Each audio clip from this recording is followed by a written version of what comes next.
Hello and welcome, my name is Myre, and this is another Star Citizen ISC video. Today we're going to be checking out Inside Star Citizen Player Slayer. Today they're going to be talking all about PvP and stuff.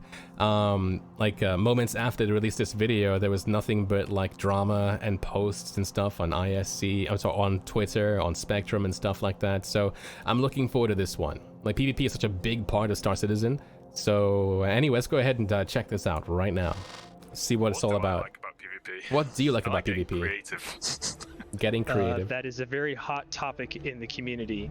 I personally find PvP pretty anxiety creating, honestly. Kind of The is. reason why I play PvP, I think, is the competitive side of it.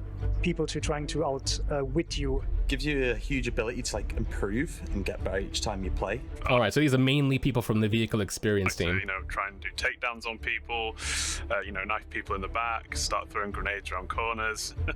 I get cocky in a fun way. Player Slayer. Some people want Star Citizen to be just a purely PvP game, and some people want it to be just a purely PvE game. True.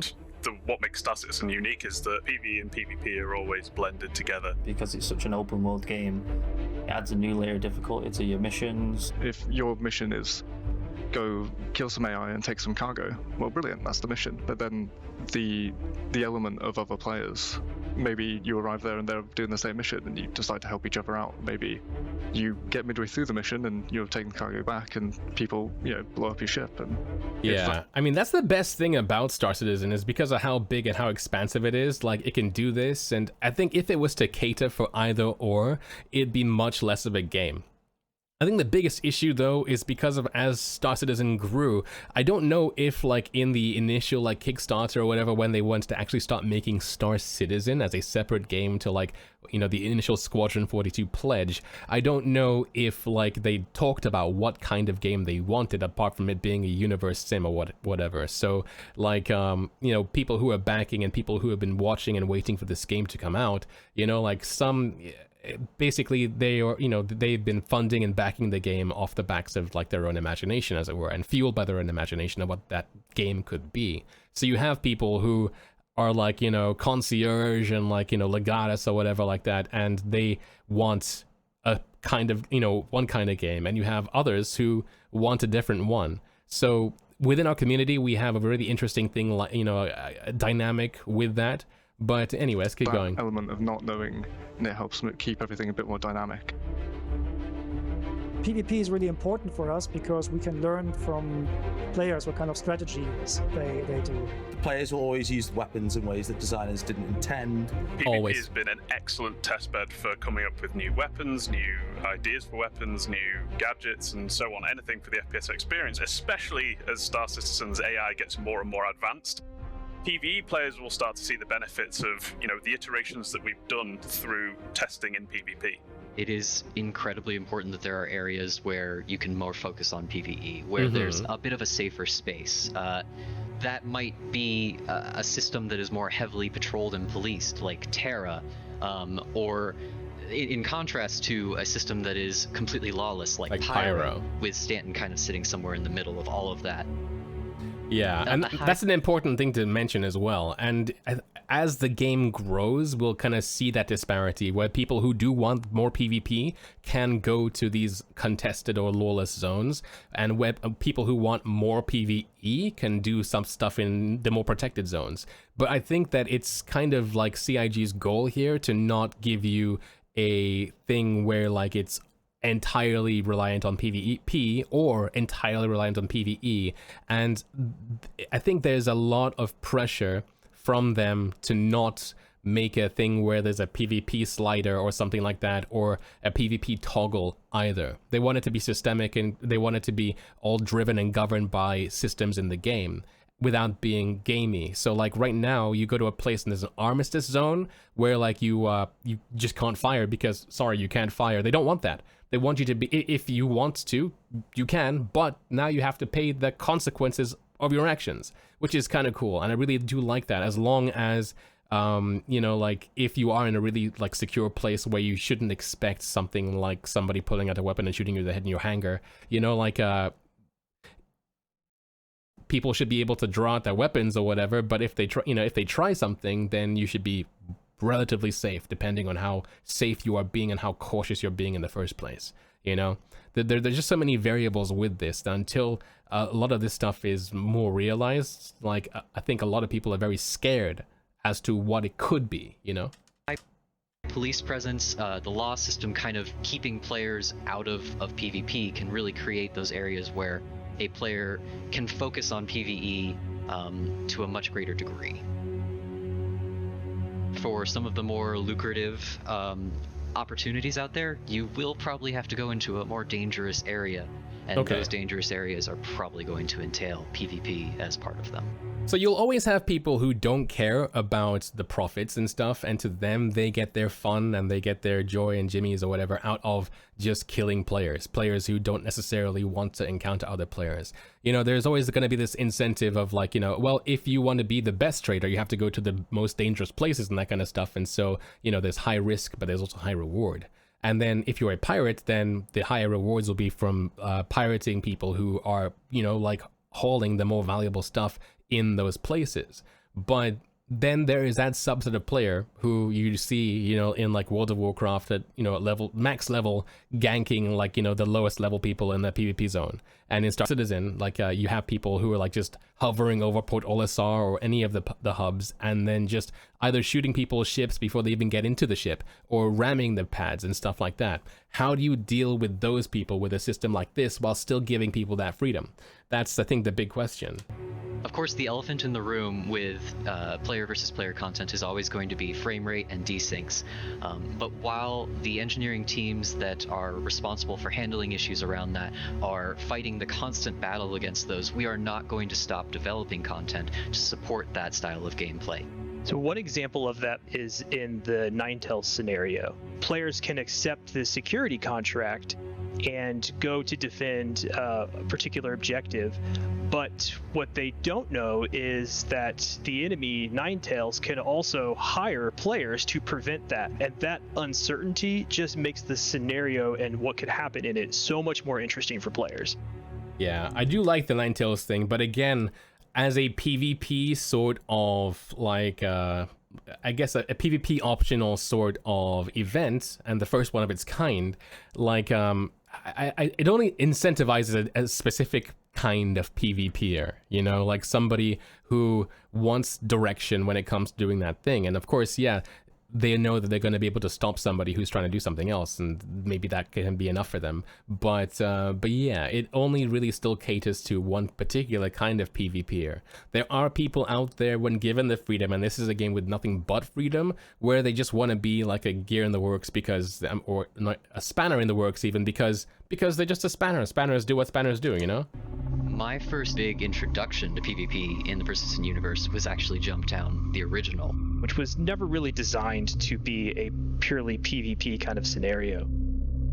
We started getting frantic reports that there was this huge bug that a drug outpost was selling things at way too cheap. It became a bottleneck for players to go to, and because it was a bottleneck, players decided to fight over it. We ended up sitting there kind of going, we wish we didn't have to pull this out. Yes, it was wrecking the economy, but it looked super fun. We couldn't action on it immediately, but you better believe we all noted down right then and there that someday we wanted to do Jumptown too. So the issue about them saying they removed it because of wrecking the economy kind of tickles at me, because what economy? So development is just starting for Jumptown 2. We're going to be trying to recreate the original experience as much as possible. The first big thing is obviously we can't let it destroy the economy. To handle that, the event will only run for a few hours, but during that time it will be hyper profitable so that we can hopefully still pull people in for that limited duration. The other big thing is making sure that people know about the event, so we're going to be broadcasting things in-game, be that comms calls or more likely a mission that will let people know where they can go for this and what it is. There are no plans currently to add capture zones or any huge gamifying elements. If you want to group up and handle it, great. If you want to try and steal the stuff in order to sell in a different location, great. If you want to turn it into some kind of legal organization for reputation with them, great. we are looking to support a very emergent style of play for this event. So with Jumptown 2, they want to make like a basically a supply boom of a particular thing in a particular place, and people want to go there and get that resource, and so they can sell it. I think it's something that could easily replicate. What he mentioned before about them like sending messages and stuff to players in order to like let them know the event is happening, that's really important. You know, like in game, we currently have that with the Ninetales lockdown mission, where like you're in game and you get a comm call, and then like from like somebody at the CDF, or no, somebody at Crusader Security, and they're talking to you about like what's going down. I think there's a big issue with that though at the moment with the current tier 0 implementation with that, where like it takes too long. Like you're told about this thing, and then you get reminded 10 minutes later, and then another reminder, and then it happens. It's like 40 minutes of waiting, and most players don't have, you know, like an hour, 2 hours to spend waiting to play the game, you know. And while they could be doing other stuff, you know, it kind of sucks, because again, that mission also then after the 40 minutes of like precursor waiting, there's like, it's 2 hours long if you want to see it from beginning to end. So like there needs to be a lot more fine-tuning of these events so it respects your time. You know, they can be these longer, like prolonged campaign sort of missions, but even with these dynamic missions and events, I do feel like they need to be much shorter, just because otherwise it becomes a point where it's really cool and engaging the first time, but because of how long it is, even during your first time, it starts to get very boring. So we don't want to favour PvP over PvE or vice versa, purely because people come to the game for different things. And we just allow players to do what they feel like they want to do. We're not going to limit things either way, but we're also going to cater for both sides of the coin. Mm-hmm. With Ninetales coming in with that more team-based, kind of factionized PvP, Jumptown coming in after that with more of a on-your-own, make-your-own squad type of PvP, and the upcoming Pyro, which is going to be an absolute lawless hellscape of PvP. There should be a lot of great PvP opportunities coming for people who are interested in that content, and hopefully they'll be interesting and fun and accessible enough that even those of you who normally don't go that way will be tempted into trying it out. As Star Citizen's gameplay systems... So I do feel like for the Ninetales events to succeed and that kind of thing, you know, like there needs to be rewards for both sides. You know, it shouldn't just be about you know, the good guys having to go and, you know, save the station and that kind of thing. Otherwise, I mean, what's the point? I mean, if it's just UEC, you can do something else. Currently, there aren't any rewards, but, you know, again, this is just the tier 0 stuff. Excuse me. But I think in general, what this, even though per se there hasn't been any new information with any of the stuff the devs have talked about, one thing that they have done through this video is that they have validated PvP as a thing in Star Citizen that is not going anywhere. Because again, there's so much freedom in Star Citizen to do whatever you want to do, to trade, to kill, to do anything, right? And a lot of people, like 80% of people who play the game, do not really want, and 80% of the people who currently play the game do not want much or anything to do with PvP. And polls and stuff through Reddit and through Spectrum have basically given us this information. But what this video is doing is validating PvP as something that isn't going away. They will be fine-tuning it. There will be, you know, sectors and stuff with higher security and lower security. But end of the day, you know, like it's something that you just have to deal with at the end of the day, you know, which I think is good. You know, for Star Citizen to realize what it needs to be and what I want it to be, it does need PvP. And it can't just be like complete, like, you know, DayZ kill on sight kind of thing. There do need to be checks and balances and rules and stuff like that. But it does need PvP. And technologies continue to develop, we can continue to realize the promise of a seamless fusion of PvE and PvP gameplay, made possible by the ever-growing law system, the varying security layers of disparate star systems from Terra to Pyro and all the Stanton-like systems in between. Dynamically changing events like Ninetales Lockdown and Jumptown 2, all coming together to build a persistent universe sandbox that provides protection for some, challenges for others, but opportunities for everyone. Right. So, I mean, one thing, though, that is to be said is that this video kind of only tackled one kind of aspect of PvP, which is like the structured nature of PvP, or like, you know, that part of it. And kind of like they're talking about ways in which to draw the PvPers so they have something to do. But that's not going to stop people who are just in it for deathmatching. And that's not going to stop people who are in it for other things and like other kinds of gameplay. You know, specifically, they didn't talk about piracy, for instance, because even though you can do that, it isn't yet something that is properly supported and acknowledged, you know? Like, that's something for later down the line, for when we do get things like chop shops and when we do get things like the new physicalized inventory system and stuff like that. You know, like, it's just something you can do, but because the game isn't, you know, like where it needs to be from a lore perspective and where it needs to be from from many other core systems, they don't talk about it very much because, you know, the people right now, if you do engage in those things, sure, you can, there's a lot of fun in it, but it is also an open door to that PvP toxicity spiral that kills games. So that's why, from a marketing perspective, they don't talk about it. But yeah, it is still fun. Now, realizing that promise isn't limited only to the PU. Improvements are also underway for an electronic access stalwart. Let's check in now with the team at Firesprite to see what's shaken for Arena Commander in the upcoming Alpha 3.15. Oh yeah, okay. They talked about expanding. Oh god, okay. We've spent quite a long time working with CIG. That's new. That's different. Dying Star's looking amazing. And the map of Dying Star and Broken Moon. We took on board the community wanting a much larger player space, pretty much making those maps like 10 times bigger. 10 times, okay.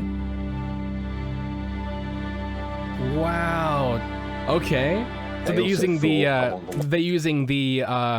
changing the spire. So this building was called the Spire in Dying Star. They're changing it, they're replacing it for like one of the procedurally generated refinery stations instead, and making it more like what you would see in the actual Persistent Universe. And they're putting it in the gas cloud, and just look at that. And it's going to be 10 times as big.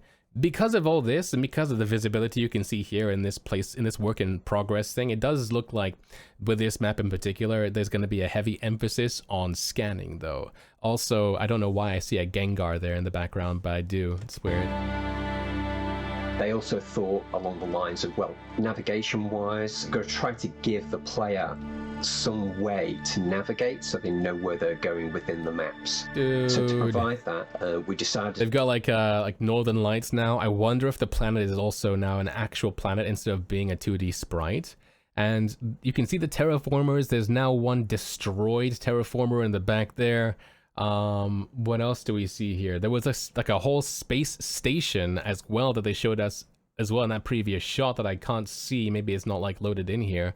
But yeah, that's really, really cool. To look at the maps, dividing it into kind of 3 RIP player FPS. spaces. It'd be fine. It's so a small for map. example, Broken Moon, we've got an area that is a lot more packed full of asteroids. Okay. We've got an area that's a lot more open, and we've got an area that's got visuals that you can fly around. Nice. And the idea of that was to give the player 3 different kind of takes within the same map for different combat scenarios. Yeah, because like right now in like Arena Commander, like it's mostly open space, but this kind of like will that give you, as he says, scenarios for like different kind of situations within like combat. So if you're in the, you know, in that game mode, in that map, in like a free-for-all or something, you can fly to kind of where you want to practice or where you are best at. If you're great at like maneuvering around asteroids and that kind of thing, maybe you want to go in there. If you need to have an open space so you can, like, you know, backstrafe and that kind of stuff, then you have that area out open to you as well. But if nobody else is there, you're not going to get any points, are you?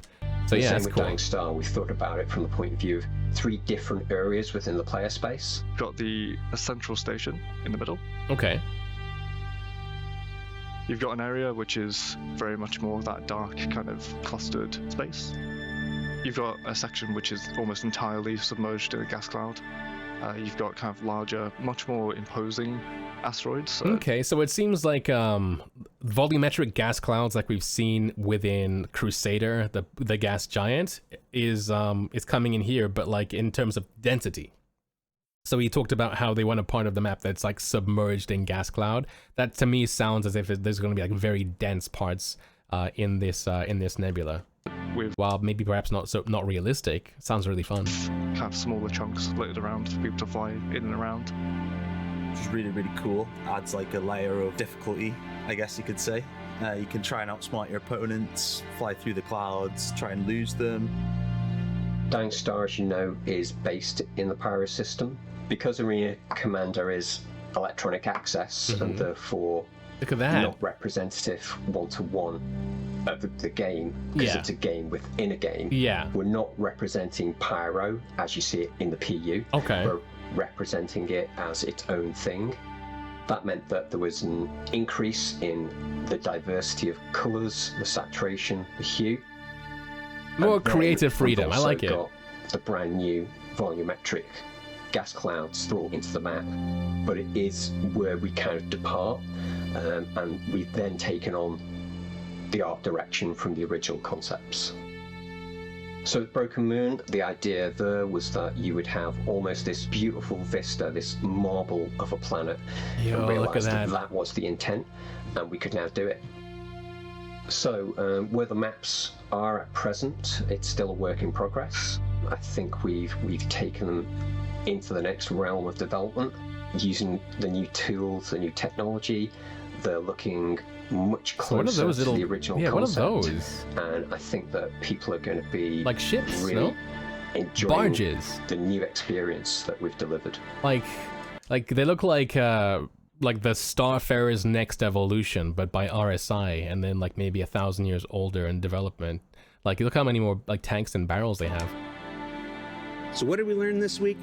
Well, we learned that the new dynamic event system... Are those the old truck stops? Possibly. The old truck... Maybe. I don't see any landing pads, but maybe they're reusing the assets. To the original concept. Not bad. And I think that people are going to be really enjoying the new... This week, well, we learned that the new dynamic event system isn't just for large-scale PvP encounters. It can also be used to help blend unpredictable PvP opportunities into the persistent universe, like with the upcoming Jumptown 2.0. That PvP testing can have an immensely beneficial effect on the development of PvE armor, weapons, and encounters. And that old Arena Commander favorites like Dying Star and Broken Moon are getting just a little TLC in the upcoming Alpha 3.15. Now, don't forget, we're on the road to Digital CitizenCon this October 9th. And the cosplay contest is returning. Check out the website for more details, and be careful with the bagheads. Responsible. Oh man, the bagheads. I'm Jared Huckabee. We'll see you all next week. All right, awesome. So yeah, that was ISC for this week, and man, like, okay, so the beginning part was, of course, the beginning part. They talked about PvP. I think for me, it was more about them validating PvP than about the content with that we saw, because we didn't see any content, at least any new content. Them talking about the new Arena Commander stuff. It's nice to see Arena Commander and all that stuff actually getting some continued love, because a lot of people have been saying that, you know, it's been left by the wayside, it's been left to rot or whatever. It's good to see it not being the case. It's good to see that maybe perhaps there's going to be some future use for it.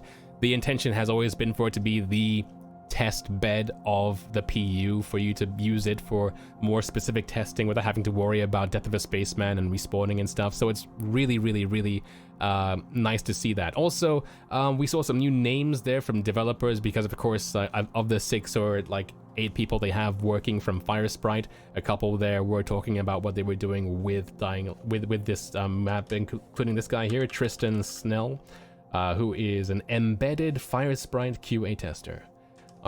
I guess embedded as in like embedded into CIG for Star Marine and for Arena Commander and Theaters of War, which is coming out soon as well. But yeah, and cool. But yeah, of course, not everything has been addressed so far. Obviously, there is one last thing that I, of all people, actually would love them to address soon. But I guess this was all about PvP, you know, so like I'm not gonna be too salty about them not talking about racing and what happened to the racetracks. That'll be, once this is out, those will be some of the oldest assets in the game now, the old Vanderbilt racetracks and stuff like that. But yeah, hope soon, TM. Well, one can hope, because, you know, like I don't want to keep people on YouTube too long, but man, it's been a while. You can't really use them for their intended purpose anymore because the racetracks are not designed for the current flight model, you know? So yeah. Soon TM. Anyway, guys, thank you so much for watching. If you have been watching on Twitch TV, we'll get back to doing what we're doing. We're doing stuff. Doing reputation grinding and stuff. If you're watching on YouTube, then thank you for catching this with us and all that stuff. If you would like to support us, then you can do so by subscribing, hitting that subscribe button, hitting the notify bell, all that thing. And if you want to support us on Patreon as well. And here is a list of our Patreons that people on Twitch can't see right now. And until next time, guys, as always, be good.